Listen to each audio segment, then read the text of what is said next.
Kualitas siaran ditentukan bukan hanya oleh lembaga penyiaran, tapi juga oleh kita, pendengarnya. Mari kita dukung siaran yang mendidik, menyejukkan, dan berimbang. Laporkan jika menemukan isi siaran yang tidak layak ke Komisi Penyiaran Indonesia Daerah Jakarta. Siaran kekerasan, ujaran kebencian, caci makian, juga unsur sara. Laporan dapat ditujukan ke alamat kantor KPID Jakarta, Jalan Awaludin 2, Gedung Geraha Mental Spiritual Lantai 7, atau melalui akun Instagram @KPID Jakarta atau akun Facebook KPID DKI. Bersama kita jaga ruang siar Jakarta.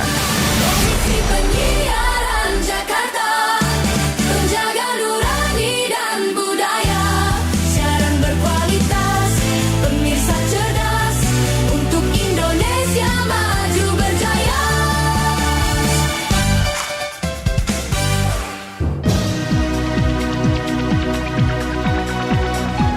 Indonesia Dalam Berita disiarkan live dari iNews Tower Jakarta. Inilah Indonesia Dalam Berita. Selamat siang pendengar dan juga pemirsa Trijaya. Kembali kami hadirkan Buletin Indonesia Dalam Berita edisi Senin 8 Desember 2025. Sejumlah informasi menarik dan aktual sudah kami siapkan untuk Anda. Dan berikut Buletin Indonesia Dalam Berita selengkapnya.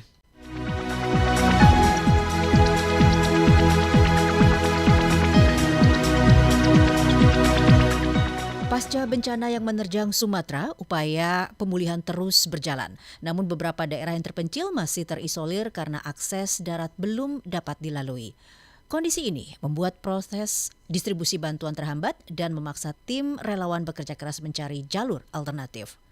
Bahkan di Agam, Sumatera Barat, banjir susulan menyerang dan juga menerjang pada akhir pekan kemarin, menyisakan kerusakan yang juga cukup lumayan parah.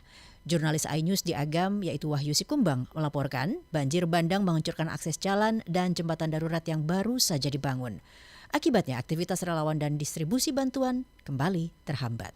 Sejak Sabtu kemarin itu hujan deras kembali dan wilayah Bali, itu jalan-jalan banyak yang longsor, tertimbun longsor dan banjir, jembatan darurat yang sebelumnya dibangun kembali rusak, yang banjir.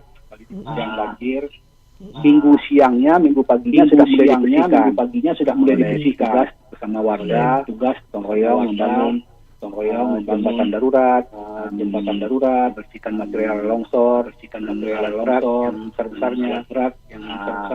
Tapi minggu siang kemarin telah bisa dilewati, itu kembali turun lagi dan ditimpa longsor lagi. Itu juga dengan jembatan darurat, rusak kembali dengan derasnya air banjir yang melewati jembatan darurat yang namanya juga jembatan darurat, jembatan darurat, jadi diterjang longsor dan rusak kembali, sehingga bantuan dan akses masyarakat, mobilitas masyarakat relawan itu jadi terhambat.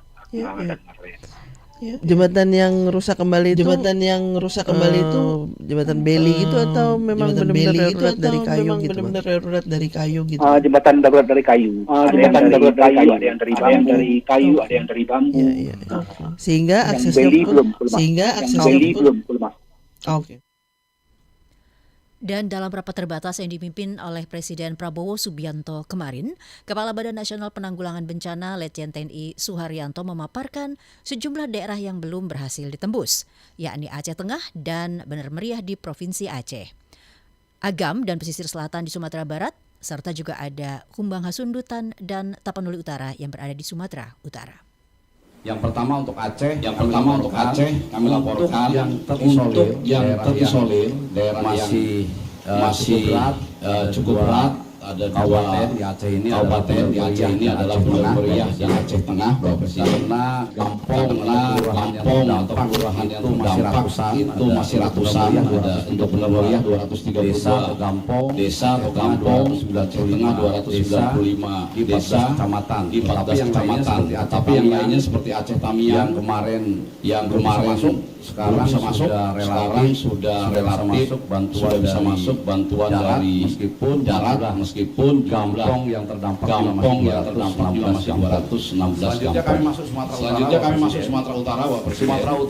Sumatera Utara masih terisolir tinggal 2 kabupaten dari 18 kota yang terdampak, 7 desa terisolir. Ini Humbang Hasundutan dan Tapanuli Utara, ada 7 kecamatan. Kemudian Tapanuli Utara yang 2 kabupaten kota yang masih tadi katakan terisolir. Ada 2 kecamatan, Humbang Hasundutan ada 6 kecamatan. Ini semuanya juga sudah didistribusikan logistik lewat udara. Kemudian Sumatera Barat, Pak Presiden yang melaporkan kondisinya sudah lebih baik. Tinggal 2 kabupaten yang ini masih penanganan khusus, yaitu Agam. Ini ada beberapa kecamatan, ada 5 nagari yang masih terisolasi. Dan pesisir selatan ada 1 kecamatan dan 3 nagari yang terisolasi. Kemudian juga untuk daerah terdampak ini 2 kabupaten pesisir selatan dan Agam, ada beberapa nagari. Ini pun kami sudah logistik secara terus menerus. Di pesisir selatan yang masih lewat udara, tetapi yang di Agam lewat samping lewat udara juga bisa lewat darat dan bisa lewat air gitu. Dan mengutip data terbaru dari BNPB, siang ini jumlah korban tewas akibat banjir dan longsor di Sumatera sudah mencapai 950 orang, 274 orang lainnya hilang, dan 5.000 lainnya luka-luka. Aceh menjadi provinsi dengan korban jiwa terbanyak, yakni 386 orang. Kemudian Sumatera Utara 330 orang dan juga Sumatera Barat ada 234 orang. Sementara itu, Menteri Kesehatan Budi Gunadi Sadikin mengatakan gelombang kematian akibat ancaman penyakit pasca bencana di Sumatera. Menkes mencontohkan, di Provinsi Aceh hingga kini ada 6 rumah sakit kabupaten kota yang belum bisa beroperasi penuh. Situasi ini rentan mendatangkan bahaya, terutama bagi ibu hamil serta pasien cuci darah yang harus menjalani prosedur rutin 3 kali seminggu. Situasi makin rumit karena banyaknya dokter terdampak bencana dan harus memprioritaskan keluarganya. Gelombang kedua dari kematian sesudah bencana adalah penyakit ini yang kita sudah ketemu sekarang. Ini yang kita sudah lebih dari sini, Pak. Di atas 10 lebih dari sini, Pak. Di atas 10 lahirannya terlambat. Kemudian cuci darah, karena banyak sekali cuci darah, ini harus seminggu 3 kali. Untuk itu kami memang mengejar agar 18 kabupaten kota terutama di Aceh ini rumah sakitnya bisa beroperasi segera.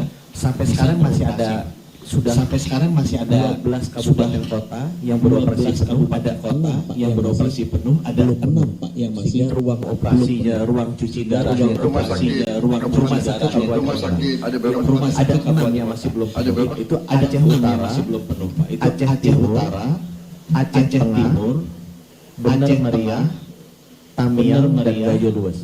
Nah, yang saya butuh bantuan, Pak. Aksesnya belum bagus. Jadi kalau ada orang kena di desa, harus dibantu di desa.